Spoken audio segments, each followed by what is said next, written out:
उलटं घड्याळ असतं. मी बऱ्याचदा स्टुडंटला सांगत असतो, ते उलटं पळतं. म्हणजे 180 मिनिट, 179 असं वाटतं आता तेवढाच वेळ आहे आपल्याकडे. बस संपला आता. त्यामुळे तिथे ज्यावेळेस फास्ट टाईम जातो त्यावेळेस तिथे प्रेशर क्रिएट होतं. दिवसात 2 टॉपिक छोटे-छोटे असतील तर 3 टॉपिक पण करावे लागतात. पण ते शेवटी ना त्याला वेळ आहे अजून. मग आपल्याकडे जेव्हा वेळ आहे त्यावेळेस आपल्याला काय करायचंय? नमस्कार विद्यार्थी मित्रांनो, माझं नाव सुमित सामनेकर आणि मॅथ्स वर्गाच्या ऑनलाईन प्लॅटफॉर्ममध्ये तुमचं स्वागत आहे. बघा, बऱ्याचदा असं होतं की आपण घरी सगळे चांगले क्वेश्चन अटेम्प्ट करतो आणि एक्झाममध्ये आपल्याला ते येत नाहीत. तर असं का होतं? त्याचे काय-काय कारणं असू शकतात? याविषयी मी आज बोलणार आहे की घरी आपण खूप कम्फर्टेबल असतो आणि एक्झाममध्ये अनकम्फर्टेबल होतो. बघा, Y MST CET maths easy at home but difficult in the exam. या विषयावर आज बोलणारे खूप महत्वाचा विषय आहे.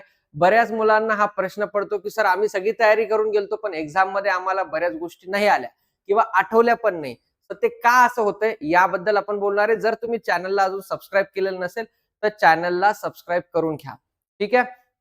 बघा, understanding the hidden gap between your daily practice and exam day and how to get close to it. Right. चला आता एक एक विषयावर आपण डिस्कस करणार आहोत. Comfort of open resources. Guided steps. Practicing with open books and no time limit feels like independent walking, but the mind is learning on a hidden crutch. होतं काय, आपण ज्यावेळेस घरी असतो, मी एखादा प्रश्न सोडवतो, एखादी मी वर्कशीट सोडवतो, एखादी डीपीपी सोडवतोय, तर माझ्याकडे फॉर्म्युले असतात. मग ज्यावेळेस फॉर्म्युले असतात किंवा बुक समोर असतं त्यावेळेस ते क्वेश्चन सोपे वाटतात. वेअर ॲज एक्झाम मध्ये आपल्या समोर काहीच नसतं, आपल्याला आठवावं लागतं, रिकॉल करावं लागतं. तर सगळ्यात मोठा प्रॉब्लेम तिथे होतो. सगळ्यात मोठा प्रॉब्लेम तिथे होतो की तिथे आपल्याला त्या सगळ्या गोष्टी अवेलेबल नसतात. Independent solving we feel fully prepared because we are successfully matching steps rather than recalling them from scratch. आता इथे बघा, ज्यावेळेस तुम्ही सॉल्व करत असता तर मी बऱ्याचदा मुलांना सांगत असतो की तुम्हाला एखाद्या गोष्टीचे फॉर्म्युले आठवत नाहीयेत, एखाद्या टॉपिकचे फॉर्म्युले आठवत नाहीयेत, तर तुम्ही क्वेश्चन सॉल्व्ह करण्यापूर्वी फॉर्म्युले लिहा. फॉर्म्युले लिहा म्हणजे काय होईल, 15-1 मिनिटं तुम्ही फॉर्म्युले लिहिताल. जितके आठवतील तितके लिहा, बाकीचे थोडेसे बघून लिहा. दुसऱ्या दिवशी लिहिताना सगळे आठवतील.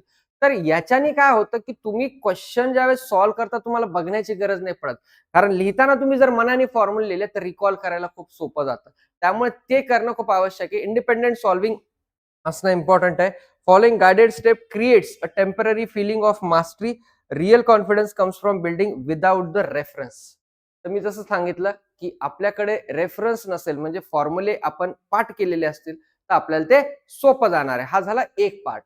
त्यानंतर the tale of two spaces. Study desk. आपला ज्या ठिकाणी आपण अभ्यास करतो का, ज्या ठिकाणी आपला स्टडी टेबल असतो बघा, तिथे इनफायनाईट टाइम आपण कितीही वेळ देतो. ज्यावेळेस आपण क्वेश्चन घरी सॉल्व्ह करत असतो, आपल्याला 2 तास प्रश्न सोडवायचे. आपण हे बघत नाही 2 तासात किती प्रश्न होत आहेत.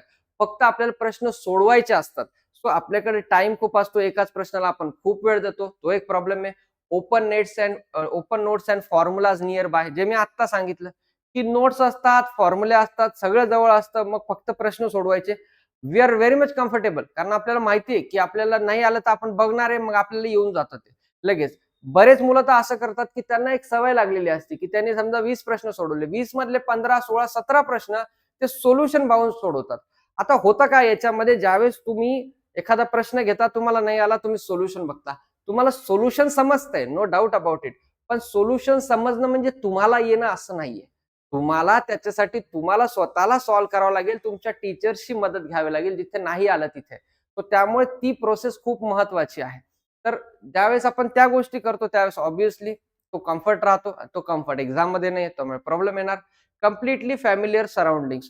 आपण कसंही बसतो, ज्यावेळेस घरी असतो त्यावेळेस कसंही बसतो, अभ्यास करतो, सोफ्यावर बसतो, बेडवर बसतो, टेबलवर बसतो, खुर्चीवर बसतो, जे काय असेल, but we are very much comfortable. Whereas exam सेंटरमध्ये टाइम मूव्स फास्ट. ते उलटं घड्याळ असतं. मी बऱ्याचदा स्टुडंटला सांगत असतो, ते उलटं पळतं. म्हणजे 180 मिनिट, 179 असं वाटतं आता तेवढाच वेळ आहे आपल्याकडे. बस संपला आता. त्यामुळे तिथे ज्यावेळेस फास्ट टाइम जातो त्यावेळेस तिथे प्रेशर क्रिएट होतं. Strictly memory only.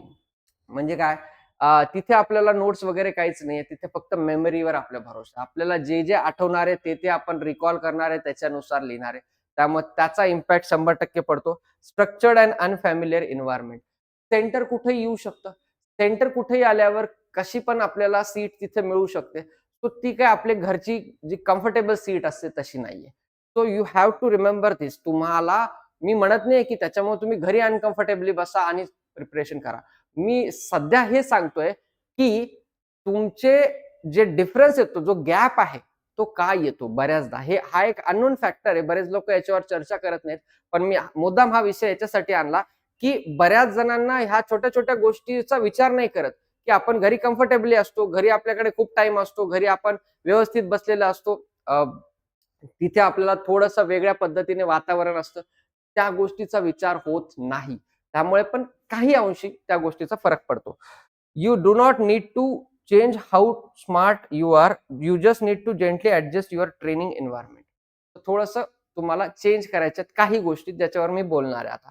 बघा, step 1, use clock as a friendly pacemaker. Clock जे आहे, तुमचं घड्याळ जे आहे, त्याला फ्रेंडली पेसमेकर सारखं वापरा. म्हणजे काय? Habit. Set a gentle timer while practicing your MST maths question at home. हे माझं नेहमीचं ऑब्झर्वेशन असतं की तुम्ही ज्यावेळेस क्वेश्चन सॉल्व्ह करताय त्यावेळेस टायमर लावून क्वेश्चन सॉल्व्ह करा. आपल्याला सीईटी मध्ये टोटल किती क्वेश्चन सोडवायचे? सीईटी मध्ये मॅथ्स मध्ये आपल्याला 90 मिनिट्स मध्ये 50 क्वेश्चन सोडवायचे. 90 मिनिट्स मध्ये 50 क्वेश्चन सोडवायचे. अप्रॉक्सिमेटली 1.6 मिनिट म्हणजे 1 मिनिट आणि 48 सेकंड. 1 मिनिट आणि 48 सेकंड एका क्वेश्चनला आहे. आता याच्यामध्ये काही क्वेश्चन खूप लवकर होतील, काही क्वेश्चन उशिरा होतील. बट जर आपण टायमिंगचा विचार केला नाही तर त्याचा प्रॉब्लेम असा होऊ शकतो की आपल्याला टाइमची सवय लागलेली असते. आता बऱ्याच जणांचं काय होतं, मी ऑब्झर्व करतो, एक्झाम झाल्यानंतर ते म्हणतात सर 25च अटेम्प्ट झाले, बाकीचे आम्ही तुक्के मारले. तर 20च अटेम्प्ट झाले, बाकीचे तुक्के मारले, वेळच नाही पुरला. तर त्याचं कारण काय मी सांगतो. त्याचं कारण हे, एक तर रिकॉल होत नाही प्रॉपरली, कारण आपला तेवढा अभ्यास झालेला नसतो.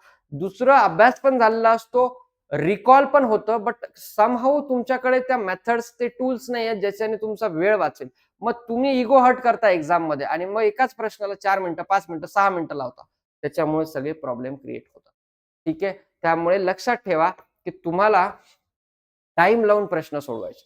मॅथ्सचे जे प्रश्न तुम्ही सोडवणार आहात, इव्हन फिजिक्स केमिस्ट्री पण आपण मॅथ्स बद्दल सध्या बोलतोय, तो मॅथ्सचे प्रश्न आपल्याला टाइम लावून सोडवायचे. फिजिक्स केमिस्ट्रीला जास्त गरज आहे, कारण तिथे जास्त प्रश्न सोडवायचे. 90 मिनिटात 100 प्रश्न. बेनिफिट काय याचा? Simpler timer helps you mind get used to working smoothly under normal time limits. It stops the clock from feeling like a threat on exam day, turning it into a familiar rhythm instead. म्हणजे आपल्याला काय, आपल्याला आपण स्टॉपवॉचची थोडी थोडी जरी सवय लावली तर ऍटलीस्ट माइंड त्या गोष्टीसाठी तयार होतं की ज्यावेळेस एक्झाम आपण देतोय त्यावेळेस जे तो जो टायमर चालत असतो तिथे, त्याची आपल्याला एक सवय, त्याचं एक फॅमिलियर आपण त्या गोष्टीशी होऊ शकतो. त्यासाठी टाइम लावून तुम्हाला घरी क्वेश्चन सोडवायचे आहेत. Step 2, trust your memory first. तुमच्या मेमरीवर तुमचा ट्रस्ट असला पाहिजे. ठीक आहे. Attempt to solve by trusting what you have learn. जे मी आता सांगत होतो की फॉर्म्युले आठवतायत का बघा, त्याच्यानुसार सॉल्व्ह करण्याचा प्रयत्न करा. ऑर बेटर वे, आधी लिहा फॉर्म्युले आणि त्याच्यानंतर सॉल्व्ह करण्याचा प्रयत्न करा questions. Get stuck, give your brain a moment to stretch and recall. लगेच आन्सर बघणं ही सगळ्यात चुकीची सवय. आपण मेंदूला बधीर करतोय आपलं. आजकाल आपण गुगलला पण विचारतो काही गोष्टी, जर नाही आल्या तर. माझं म्हणणं आहे की मेंदूला बधीर करू नका. थोडासा विचार करा, स्ट्रेच करा, रिकॉल करण्याचा प्रयत्न करा. नाही आला, तुमच्या टीचर्सला, तुमच्या मेंटॉर्सला विचारा. त्याच्यानंतर तुम्हाला ती गोष्ट लक्षात होते. बघा, तुम्ही मेंटॉर्सला किंवा टीचर्सला विचारता तेव्हा होतं काय? त्यावेळेस काय होतं, एखाद्या टीचरने तुम्हाला एखादा शॉर्टकट सांगितला, एखादी ट्रिक सांगितली किंवा एखादी मेथड सांगितली, तो स्पेसिफिकली तिथे लिहून देतो तुम्हाला. तर त्यावेळेस ती गोष्ट लक्षात राहते की सरांनी हे असं असं सोडवलं होतं. तर ती गोष्ट आपण लक्षात ठेवली तर आपल्याला एक्झामला फायदा होतो.